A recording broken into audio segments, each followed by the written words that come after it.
Good evening, everyone. My name is Michael Williams. I'm director of the Wheeler Centre. This is my first event in the chair's seat for 2014. It's only our first week back, and lovely to see so many of you here for tonight's session. I am particularly chuffed to be interviewing tonight's guest because back in 2005 at Melbourne Writers' Festival, I chaired my first ever literary session interviewing an upstart young writer called Michael Robotham around the occasion of his first novel, the rapturously received The Suspect. And everyone was all abuzz. It had been the subject of bidding wars at book fairs, and everyone was very excited, and they wanted to know who this Robotham was. And I interviewed him then, and I was very excited, and I thought, if I know anything, it's that this guy is going places. And much to my delight, I was proven right. He's now 8 books on, and he is not just one of Australia's finest crime writers, but one of the finest crime writers working in the world today. Please make Michael Robotham very welcome. Thank you. Thank you. Around the time of that first book, you were resistant a little bit to the idea that you're a crime writer. You had written your first crime novel by stealth. You were more interested in the inner workings of your protagonist, his Parkinson's, the story of the mind. But you're well and truly a king of the genre now. Well, was that gradual? I think I was sort of a reluctant. I was actually more an accidental crime writer. I didn't. When I wrote the 117 pages of The Suspect, which caused all the fuss at the London Book Fair, I didn't know it was a crime novel. I didn't even know how it ended because I don't plan my books in advance. I knew it was going to be... I knew it was probably going to be, slightly, one of those sort of Hitchcockian type stories of the wrong man in the wrong place at the wrong time. And it was only afterwards that I was, the book came out and everyone kept asking me this question, why did you choose to be a crime writer? And initially I'd say I didn't. And I'll never forget, because as with all these things, it was a 2-book deal, and my publishers around the world said, what are you going to write next? And I had this great idea for a romance. And they said, well, you can't do that. I said, why? They said, you're a crime writer. And I said, since when? They said, it's in your contract. And sure enough, in the small print it said, you will write something of similar style or in similar vein. And that was the first moment that I thought, oh my God, I'm a crime writer. And it's not that I don't love the genre. I hadn't read that many I wasn't one of these people that was steeped in, could go back and say, well, I read Chandler when I was sort of 12 and on and on. And so I think that was the moment. But after that, I sort of realised I read a lot more, and I realised it is a wonderful genre to tell stories about society, and you can still write great backstories and family characters, and the dynamics of great storytelling are still there. Well, I think we're all relieved that you didn't read your contract better back all that time That's ago. what you have agents for. One of the things that never fails to amaze me when you talk to a crime writer is if you read their work, all these horrible, sinister, macabre things happen, and then you meet them in real life and they're lovely, gentle people. Is there a villain's heart beating somewhere behind that surface? I think that's very true about crime writers, though. I think we're a bit like at writers' festivals. We're the cool group. We're the group that are outside smoking, or in the bar at the very end of the night. And I think maybe it's because of the genre that we don't take ourselves as seriously as some literary writers do, and we just regard ourselves as storytellers. And I also think with me, I do write about some dark things, but it's almost as though I tap into the fears that we all have. You're a father, you've got 2 young boys, and every parent has been in a situation at some point where they have lost sight of their child in a busy supermarket or shop or on the street, and it might only be for 30 seconds. And it is the most terrifying experience. That 30 seconds feels like 30 years. And similarly, we've all, whether we're parents or not, been in a situation where late at night, someone we love has promised they're going to be home by midnight and it's gone 1 a.m. and it's raining outside and they're not answering their phone, and all those little sort of gremlins creep into your thoughts about... And all I do is really tap into those everyday fears. And maybe, I've got 3 teenage children, maybe I think that in some way I ward off bad things by actually putting them on the page. That's a special kind of superstition, that one. I like that. But I'm interested that you talk about that kind of fear and anxiety, because that's definitely something you mine in your books. They're not straight police procedurals. They're not, they're not cozies. While there might be a whodunit element to them, they're not puzzle books in that sense. But they're books that each one of them in a different way taps into a particular kind of terror, a particular kind of fear. Yeah, I mean, they are at times, I like to think of them as very pure psychological thrillers, in the sense that it's not about body counts, or very few people actually die in the books. It's really the fear the mind creates. So it's that famous Goya etching, the sleep of reason. And it is about the fact that when we sleep and we lose our reason, that's when the monsters sort of enter our heads. And I guess I tap into that. And I was at a festival last year and I was doing a panel and I was with a couple of very famous Australian literary sort of lions. And they were talking about wanting to write books that moved people in some way, maybe flippantly, I sort of said that I too want to write books that move people. I want to move them off their couch to see if the door is locked.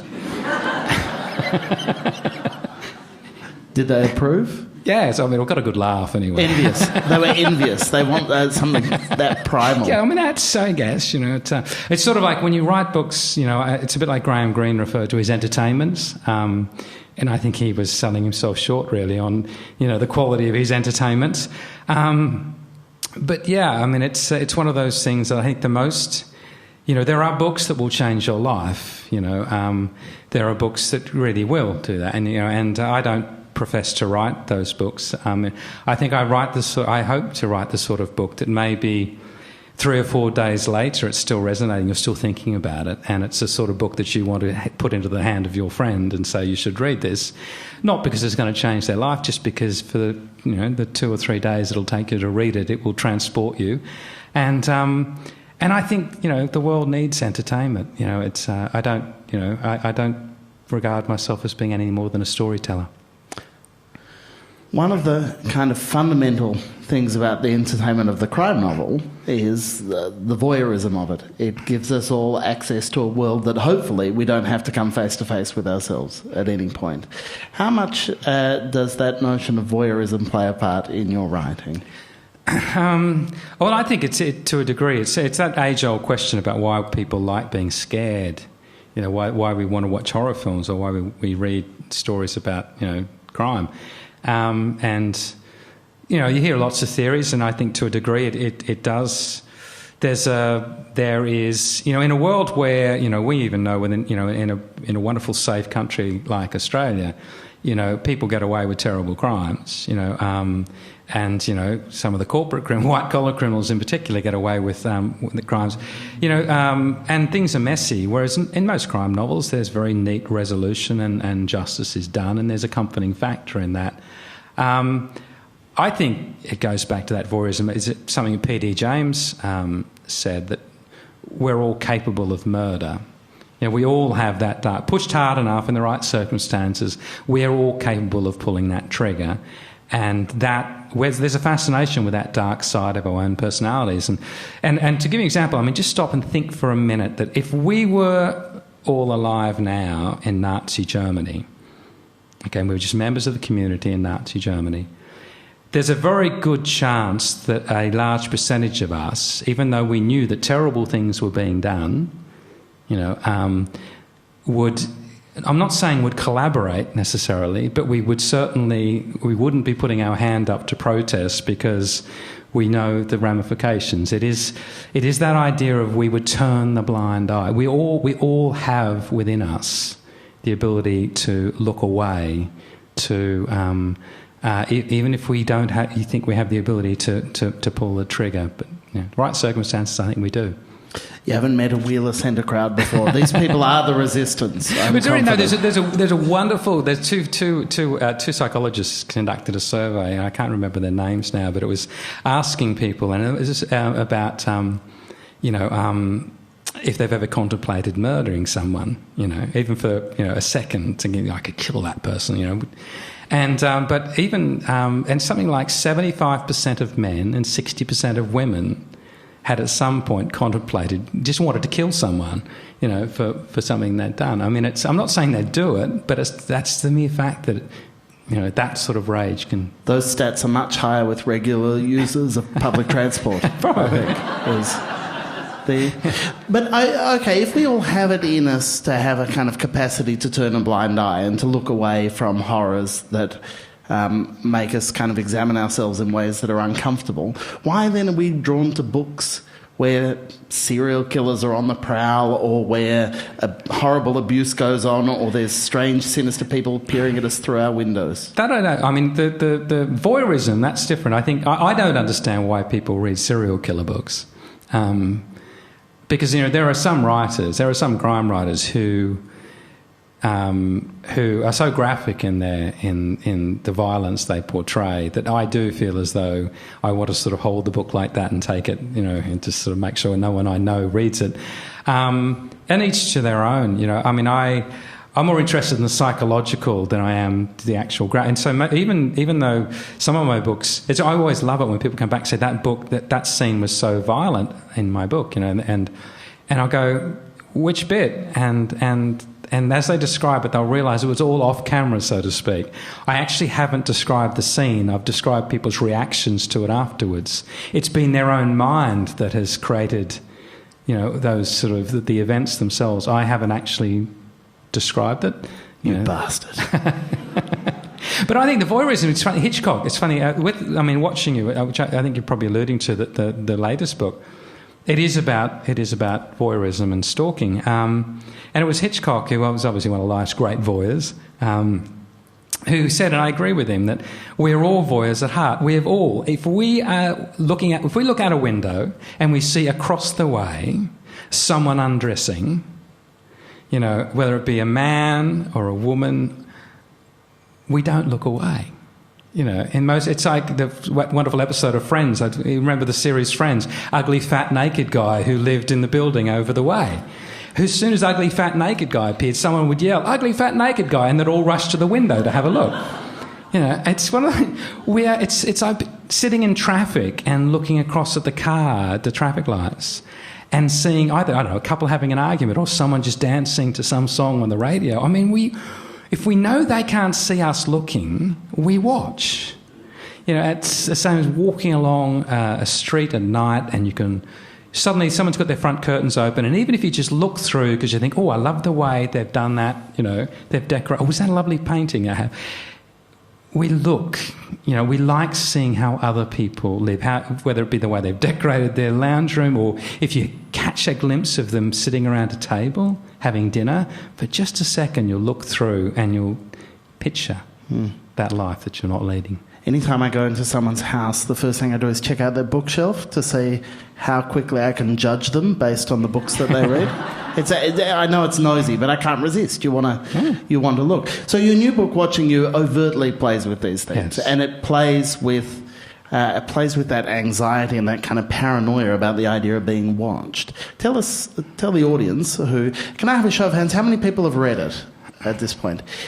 That is excellent. All of you will bear with us when we don't reveal the twists and turns. We'd like to talk about them, especially the one second last page when the rest of you, Sun Bookshop is at the back of the room, and at the end of the session you can go and buy a copy and read it very fast. We won't spoil it. But for those who haven't read it, can you talk a little bit about Marnie Logan as a character? Marnie Logan is a mother of two children, and this book's set in London, and her husband Daniel disappeared 13 months ago and just vanished without trace. She came home one day to find a half-made cup of coffee and a cooling kettle, and that was it. There has been no trace of him, no withdrawals from his bank accounts, no sightings. And she is stuck in this terrible legal limbo that under British and Australian law, if without a body, you cannot have someone declared legally dead for 7 years until they've been missing for 7 years. So she cannot even cancel his direct debits. She cannot access his bank account. She cannot open his gym locker. She cannot open his work locker. She has just, the love of her life has gone. Apart from that, he's actually left massive gambling debts. And she turns to Joe O'Loughlin, a psychologist, for help because she's increasingly desperate because her life is just stuck and she's being hassled and by, gangsters. And he uncovers this story of a woman who, for her pretty much her entire life, has had this sense that she's being watched. And she suffers these gaps in time, in her memory, these mind slips where the last few hours will have disappeared and she won't remember what she's done.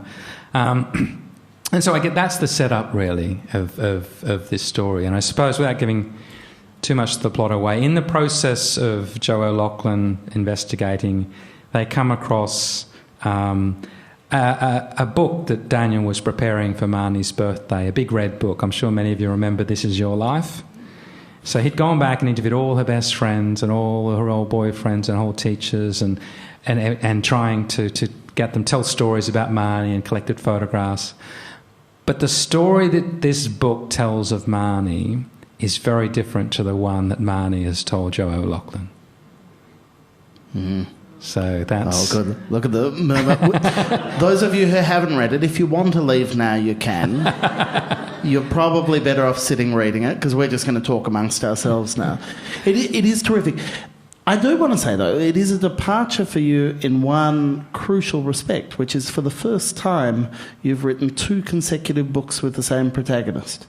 One of the things that's characterised your 8 novels and 1 novella is that while all your books exist in the same world with kind of overlapping characters, you've shifted focus from book to book. Yeah. We moved from Joe O'Loughlin in the first book to Vincent Ruiz to Alicia to I love this man. He's read all my books. Isn't that amazing to be interviewed by someone who read everything that I've written? I love you. You've written all those books that I got a chance to read.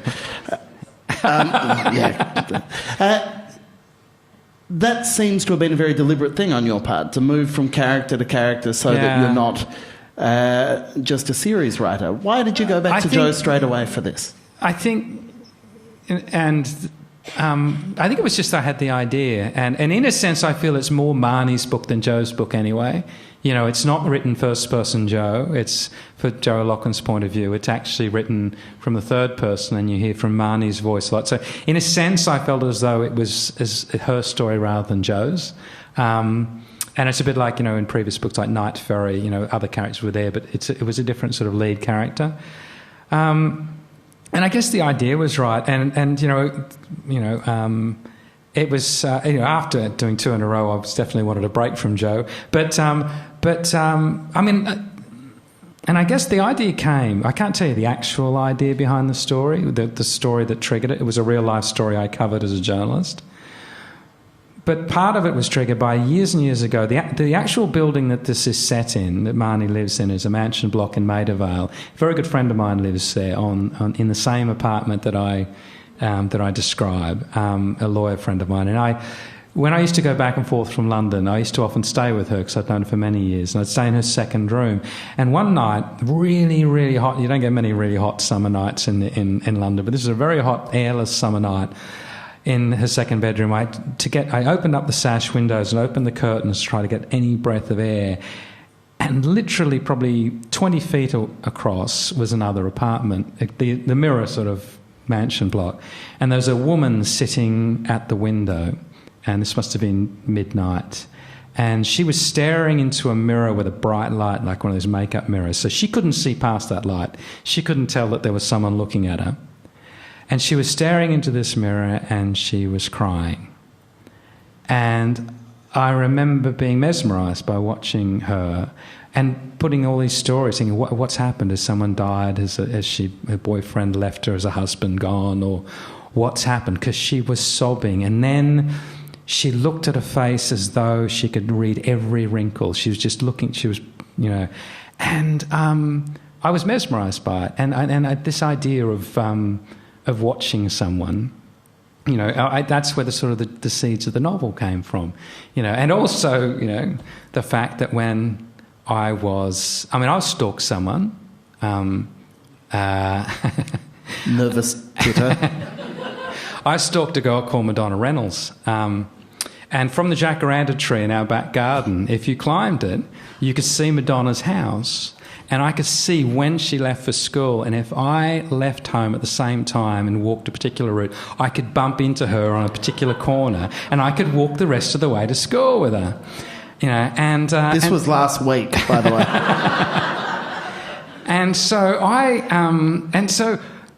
also then when I left school, if I waited at the school gate and tied my shoelaces and retied them enough times, I could accidentally bump into her and walk all the way home from school with her.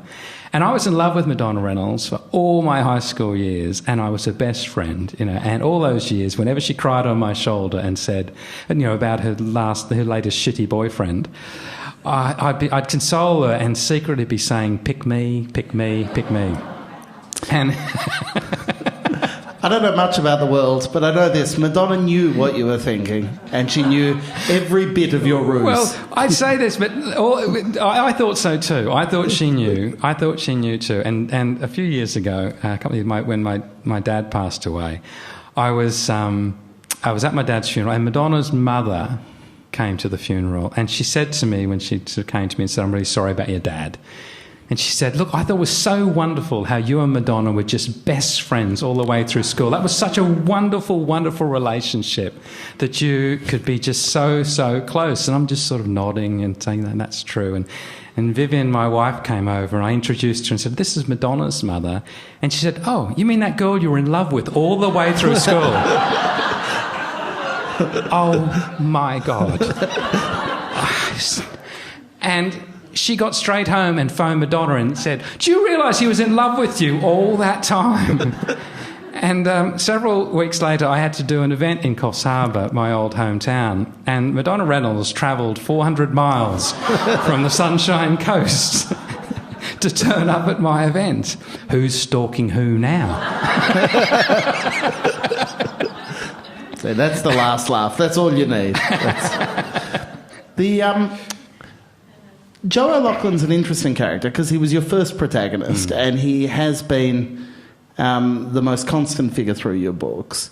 He has increasingly advanced Parkinson's. He has an increasingly fraught personal life. But he does have, when we first meet him, a beautiful wife and daughters. He's surrounded by women and girls. And in that, he seems most like the biography of you. Do you put yourself in your characters? Is Joe a little bit of you? I think, yeah, he's probably the most autobiographical in terms of his daughters, and I think he's exactly my age, and probably his beliefs. He's far braver than I am. Obviously, he's far cleverer than I am. There's a fair bit of wish fulfillment going on there. Not quite as much as Lee Child and Jack Reacher, but you know. Yeah, no, I think. Although I always find it bizarre because everyone, when the novel was first published, friends just immediately assumed that I was Joe and that Vivian, my wife, was Julianne, and which sort of it creates those sort of issues. It's a bit like it's the same as. Even Vivian, like when I wrote that first novel and the first, she came to the sex scene, Vivian put myself in Joe's position, and put me in. She sort of said, "Who did you do that with?" And then I'd say, "Well, no one, dear. I've just imagined what you fantasized about it." I said, "No. I mean, I've just sort of, who have you fantasized about doing it with?" Madonna Reynolds. Oh, she said, "No." I said, "No." I said, "You, dear, you." So I'm not doing that, Buster. No, so it's people will assume that you are these, but he's far cleverer and far braver than I am. It is interesting to me, though, that the characterisation, the shifting protagonists, the stuff in the crime genre. It seems to me that your training as a journalist and the work that you did as a ghostwriter are both there, visible in your ongoing profession. I mean, as a ghostwriter, you had to be a ventriloquist.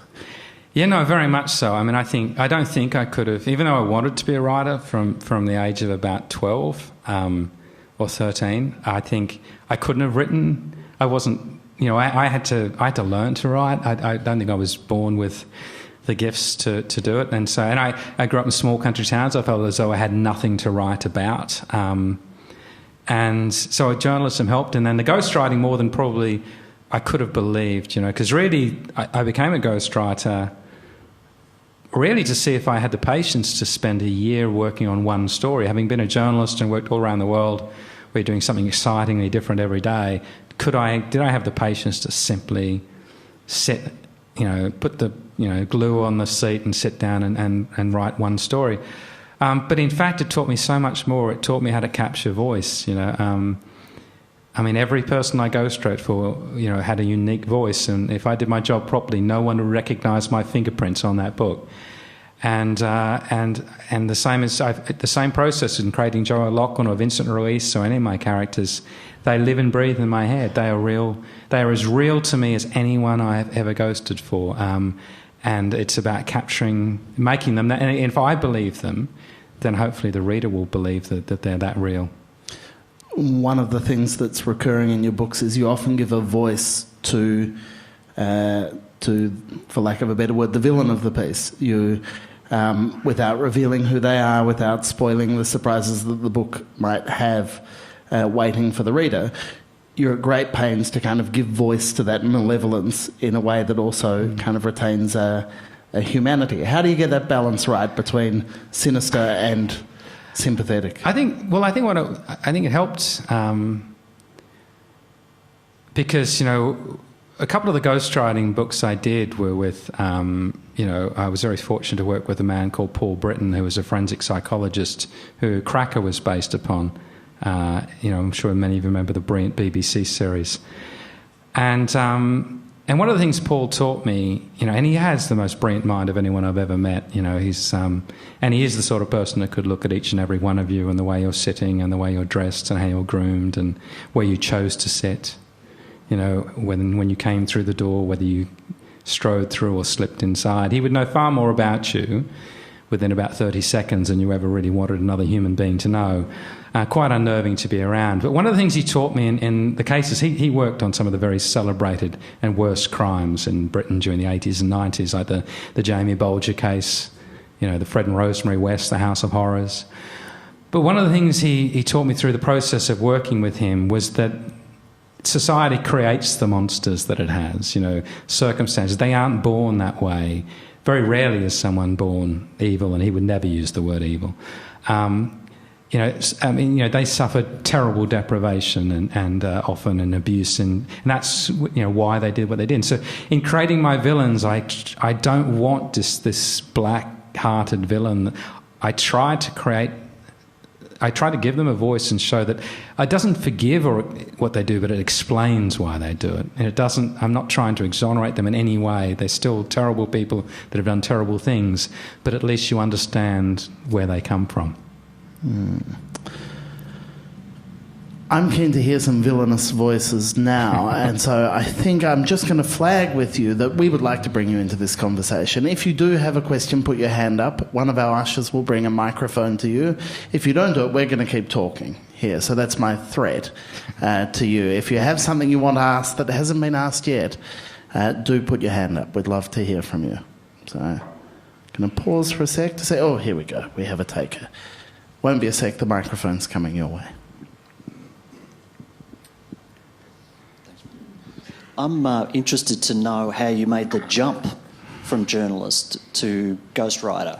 I mean, I've changed professions a couple of times and there's some really boring stories involved in that, but I'd love to know, what was it, who asked you, how did you jump from that profession to the other? I was features editor of the Mail on Sunday in London, and a guy had come we'd commissioned a guy to come in and write us a story. I tell you, I'd never heard of a ghostwriter. And this particular gentleman, he'd ghostwritten stories for Robert Swan, the polar ice walker, and Simon Weston, the Falklands hero that was very badly burned. And I was fascinated, because, as I said, and to me, I suddenly, it fascinated me because I could see, because I still wanted to be the novelist, I could see that this might be, I still had in my heart that, I would probably write a novel one day. It would sell 12 copies. My mother would buy 8 of them, and that would be that. But at least I would have fulfilled what I promised I'd do, and told everyone till they were bored silly, from the age of, my early teens. But I met this guy. He introduced me to an agent who dealt with those sort of big memoirs. You don't get asked to do, as an unknown ghostwriter, you don't get asked to do David Beckham. You have to sort of earn your spurs. The very first book I met this agent and he said, would you be interested? I couldn't do it while I was working in journalism. It was journalism is 24/7, as I'm sure you know. You're always a journalist looking for that next story. I waited until I'd left journalism and I took that sort of leap of faith. And he offered me the chance to ghostwrite a book which became Empty Cradles, which was the story of Margaret Humphreys, the Nottingham social worker who uncovered the child migrant scandal, which saw 150,000 children shipped out of Britain to the colonies. That film was made into a film called Oranges and Sunshine, that book. I'm sure some of you saw it. Brilliant. So it took 17 years to be made into a film, but that's still fine. And that was the first. And I didn't take very much money for that, but it became a bestseller, and then from there, other publishers. And even now, even though I haven't ghostwritten the book for 10 years, I still get publishers asking me, mainly because I have a track record. And from a publishing point of view, when they're paying, and the advances now aren't anywhere near what they were at the height of the industry, of the celebrity sort of memoir, but. If they pay someone a lot of money for their story, they don't want them to say, well, I've got a mate Nigel who'd like to write it for me.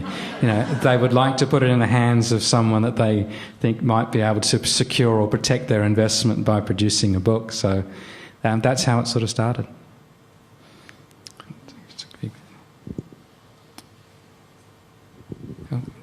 There's one up the back there first. You do. Sorry. Yes, I'm just interested in how you select your characters.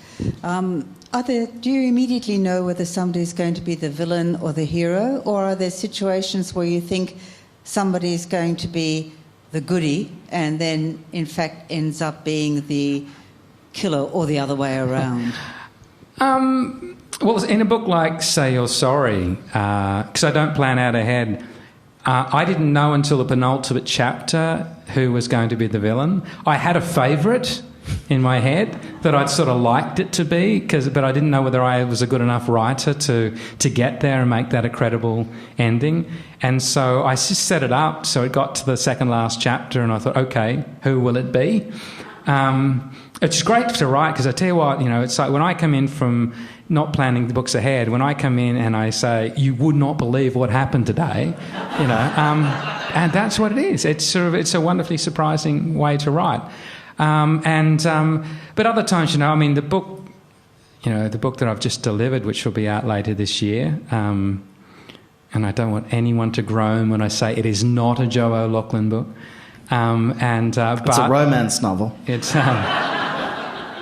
But I do think it's the best book I've ever written. And it started with a paragraph which I cut from a newspaper almost 15 years ago about a man who escaped from prison after serving a long sentence the day before he was due to be released.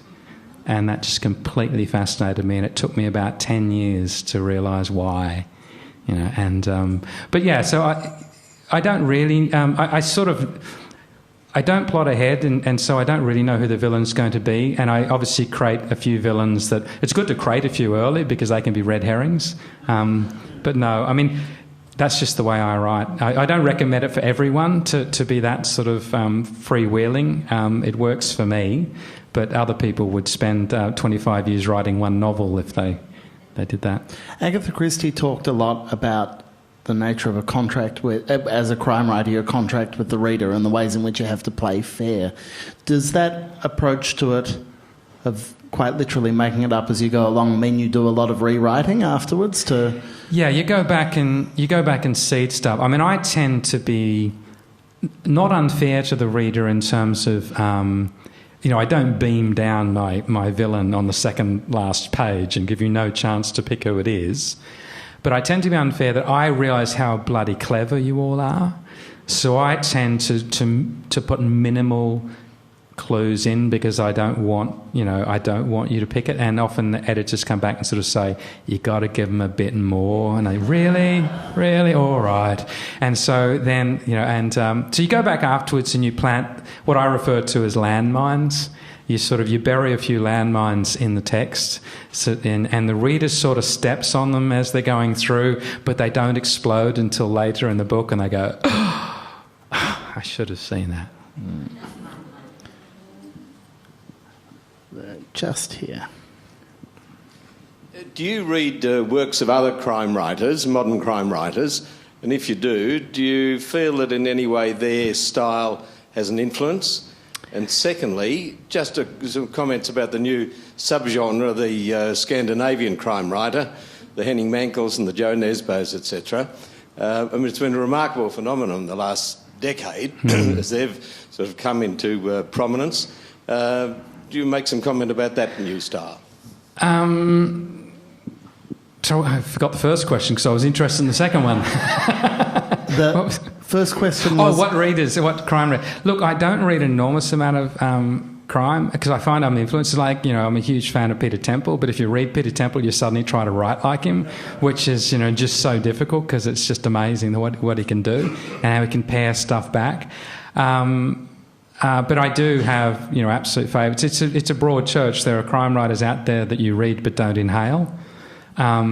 And there are others that I think, are among the finest writers we have and can sit, their books can sit along the shelves with the, literary writers. And when it comes to Scandinavian noir, I think it's Joe Nesbo explained. I did some panels with Joe when he was in Australia last. And he explained that about 20 years ago, there were a couple of really seriously good literary writers that wrote crime, and they were so successful that what it did was it gave permission almost for all the next generation of writers to come through, that there was no way was it a lesser form of writing or it wasn't a situation that it was sort of genre fiction was sort of ghettoised in any way.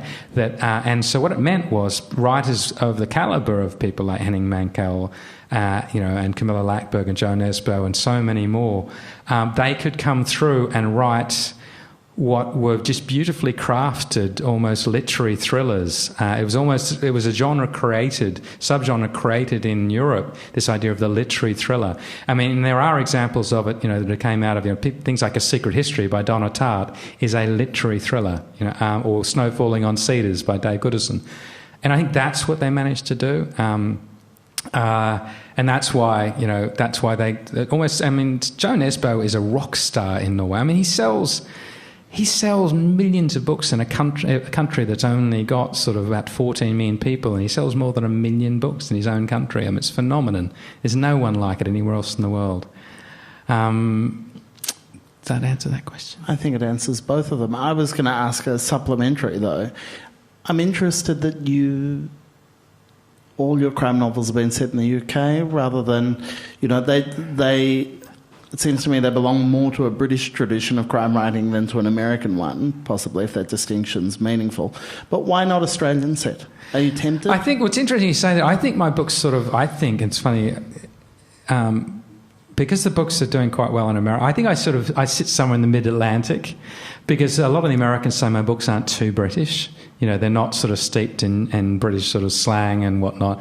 And it's and the new one, by the way, called Life or Death, is set in America in the Deep South. Why not Australia? Many, many, many years ago, and it will be a book that I write maybe next. I wrote a book called God's Waiting Room, which was I was living in the UK. It was almost published. It's 25 years ago now. It was almost published by Penguin. It's got right to the very final publishing meeting, and it missed out by a single vote. And I was told afterwards that if I'd set that same story, it was set in a small fishing village in Australia, fishing town, and I was told if I'd set that story in England, Ireland, Scotland or Wales, they would have published it in a heartbeat. But the fact that it was set in Australia made it just too hard. You've got to remember, this was 25 years ago. the Brits tend to read British crime novels, the Americans read American crime novels, and it was very hard to... Nowadays, because of things like the Norwegian noir and whatnot, we're reading books set all over the world. Even Joe Nesbo's setting them in Australia occasionally. Exactly. And so it's not the same... so that was... When I sat down to write The Suspect, and I wrote the 117 pages, in the back of my mind was the fact that setting a book in Australia had failed to get it published. And the one thing I did know, that if I was to move away from ghostwriting, which was making me a good living, to be a novelist, it had to be a book that, I had family and mortgage and children. It had to be a book that actually, made me, people wanted, rather than a book that just satisfied my ego. And so I set it in the UK just to see what would happen, and then, it triggered a bidding war at the London Book Fair, and every book since has been set in the UK until the next one. Until the next one, yeah. Oh, well, you have to think of your books as being a bit like Nicole Kidman, from Australia, but with a weird transatlantic accent. Somewhere between. Not as much Botox. God, did I say that? Oh, that's scurrilous. That's on the tape. Okay, that's done. Me. Sorry, Nicole. Right down the back there, I think it could be Nicole herself. No, it's not. It is a writer, though, who's hiding down the back but wants some tips from a master. Oh, God. The master's not here. Has it got easier to write books when you think back to when you wrote your first novel? Has it got easier? Has it got harder? Has it got any different? Do you approach things differently? I don't think it's got easier. I keep thinking it's going to get easier, but I don't think... And I don't know whether that... I think, it's up to the readers to decide. I think I'm getting better. I think there are other writers that I read, and I think that sometimes they're posting it in, so to speak, But I think, mainly because I think I've mixed it up and chosen different characters and to write, standalones or whatever, I think that I'm getting better at what I do. But I don't think it's getting any easier. And I don't know whether that's the burden of expectation that comes when you do have a degree of success, that you feel you try to put it aside, and just say, think what it was like when you had no one, when you'd never written a novel, it's a bit like, it's like, I mentioned Peter Temple earlier, and, who's just the most phenomenal talent, and I think, Peter would be the first to admit, it's the burden of expectation makes it tough, when you've, it's writing, well, I think when it's an expectation, he just sort of, it's not as fun as it was when you've got nothing resting on it. Writing can be enormous fun. But when you reach a point where I suppose, publishers try to create a brand and you have this pyramid of people. To give you an example, a writer friend of mine in the UK, very successful writer friend, announced very close to publication that they weren't going to be able to deliver a book that was due to be published for Christmas a few years ago. And 3 people immediately lost their jobs at the publishing house, and no one got a Christmas bonus that year at the publisher. It was, and you don't think about that as a writer. You shouldn't think about that, but everything feeds in it. Even if it's just the number of emails you get from readers saying, "When's your next book coming?" You feel this thing, people are waiting, people are expecting. But you're very disciplined. By my count, since 2009, you've had a book a year like clockwork. Yeah. That's pretty... that's quite unusual to be able to approach it with that sense of discipline that says, no, I'm going to push myself. My children and wife have very expensive tastes. No, no, I am. It's what I do. It's like breathing. It's every day. It's what I dreamed. I'm going to tell you... I'm sorry, I'll tell you a story. I'm sorry if people have heard this, but it's... I don't know if we've got time to tell us briefly. I don't know if you've even heard this story. It's and it's only because it's got a wonderful postscript. I mentioned that I wanted to be a writer from the age of 12 because what happened was I fell in love with Ray Bradbury's short stories, and you can only get about 4 Ray Bradbury titles. A wonderful short story writer. I'm sure many of you have read, well, if not the novels, things like Fahrenheit 451 and Something Wicked This Way Comes. But you could get about 4 of his books, and I wrote a letter. I lived in Gundagai, and I wrote a letter addressed to Ray Bradbury, Random House, New York, and put it in the post box. I don't even know if I put a stamp on the thing,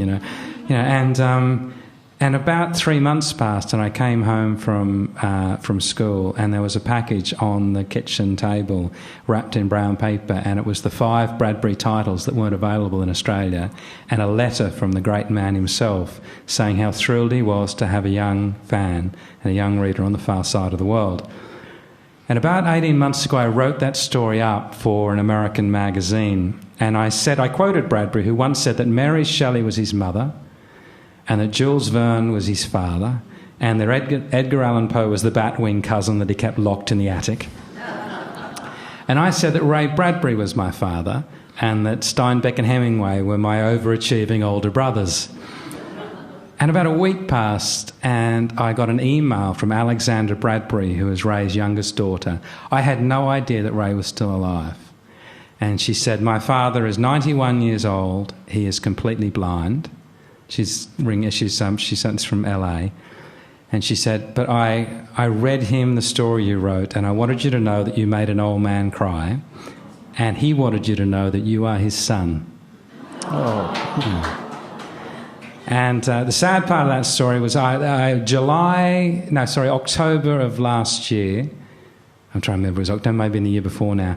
I was touring in America, and when I got to LA, I was going to have lunch or dinner with Ray, and his family were very excited, and he died in July. But as a little postscript, he died just after Curiosity landed on Mars, and of course one of his most famous short story collections was the Martian Chronicles. And there was the most amazing outpouring of stories came out. Joanne Harris, who wrote Chocolat, had a similar story about Bradbury. I've talked to her, and she got to go and have dinner with him in LA. And Spielberg and Neil Gaiman and Stephen King, and they all told similar stories of the generosity of this man. And Obama announced from the White House that the landing spot of Curiosity would forever be known as Bradbury's Landing, which I thought was just lovely. But I think that's one of the reasons I became a writer, because of the generosity of Ray Bradbury. There's probably a chance for... here we go. Hi. I was just wondering if your editor has very much influence on your work, or if you give them a manuscript and they just love it, or if it comes back to you hacked and slashed, or how I know. I tend works. I tend to produce really clean manuscripts. I work. Maybe it's the journalist in me. If I can deliver a book that no one touches, that's the little fist pump moment where no one wants to change it. And not to say that I won't be edited. I'm quite happy if all my editors, because I have two the big editors around the world, if they all agree that something needs more or less of something, it's fine. I've just been through that process now with the new one. But small changes, if I like to not be touched at all, but unless it really needs it. In my very first novel, the Americans, even though they had outbid 5 other publishers to get the rights on the basis of 117 pages, read the final book and decided that I think they said that it was slightly too slow burn, and what they wanted to cut was in the first 117 pages that they'd actually... And the American edition was 3,000 words shorter than anywhere else in the world. But the nicest thing, and the scene they cut was one of my favourite ever scenes. It was when Joe O'Loughlin goes to the graveyard to visit his aunt, the reason he became a psychologist, and takes the boxes of leaves with his young daughter. That's the scene they cut. And that book's being re-released in America in March, and they're putting it all back in again. They're going back and putting all that scene back in, which I'm really thrilled about. The director's cut. Exactly. Just having a look. No, we're good. Then please keep asking if you need to, but I just for my own interest, in those crime writers that you have read, how important for you is the twist?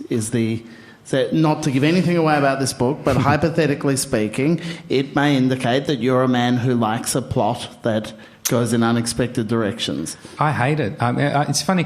I should write for someone else, because the bit that I hate the most is the plotting, and I hate the twists. I hate having to think them up, because readers today and people that, whether they watch a lot of crime on TV or movies or read a lot of books, they know the twist is coming. It's harder and harder. It's almost like the first twist is coming, so you've got to put it in there, but then you've got a second twist and they know that's coming as well. And it's this constant, it's the art of being the magician to make them look at this hand while you're planting clues with this hand. And readers are so schooled in the devices writers use now, it's harder and harder to do. I love being able to pull it off, and I know publishers come back to me and say, with plotting, they said, but you're so good at it. And I'm thinking, but I hate the fact that it's just so difficult. That mental, other writers love that mental game, the jigsaw of putting it all together. Me, I love writing the characters. I love writing the backstory, the family dynamics of, I love writing the dialogue, the banter, rapid banter. That's what I love. Then why do you punish your characters so much? If you like that bit, why don't you just go easy on them? A miracle cure for Parkinson's, a nice new girlfriend, something, anything. Nice. I think it's one of those things that, for people I love, I do treat them like dirt, don't I? And I love Joe O'Loughlin, and I give him such a hard time. And I get so much because, is he going to get back together with his wife? You're all such romantics. But no, I think I do. I don't really know. I mean, because I never. I think I don't know whether over time. I mean, I'd never intended Joe O'Loughlin to be more than a one-book man. I was never going to write a series. He was a one-only character. Why would I give someone Parkinson's disease if I wanted to carry them on? I mean, it's just crazy stuff, And it was. And even I only brought him back in Shatter because it was a brilliant story for a psychologist to tell. Such a ultimate battle between the man who could break minds open and the guy who'd spent his life repairing them. Put these two, together and competing. And so that's why I think I created one character. I thought I was going to give him a brilliant mind and a crumbling body, and I'd never write him again. And it only seems that I'm really hard on him because I've carried him on and done more books with him. But partly it's because I never really intended to be so cruel to him. You're the people that want me to keep bringing him back. And being cruel all over again. Oh, One of my favourite things, Michael, I only get to see Michael every couple of years, and every time I see him, he's just delivered a book to his publisher, and he always says in an excited voice, I genuinely think this is the best one I've done yet. And what I like is that every time he's right, and I am sure he's right again now. I would ask you to join me in thanking the remarkable Michael Robotham. Thank you.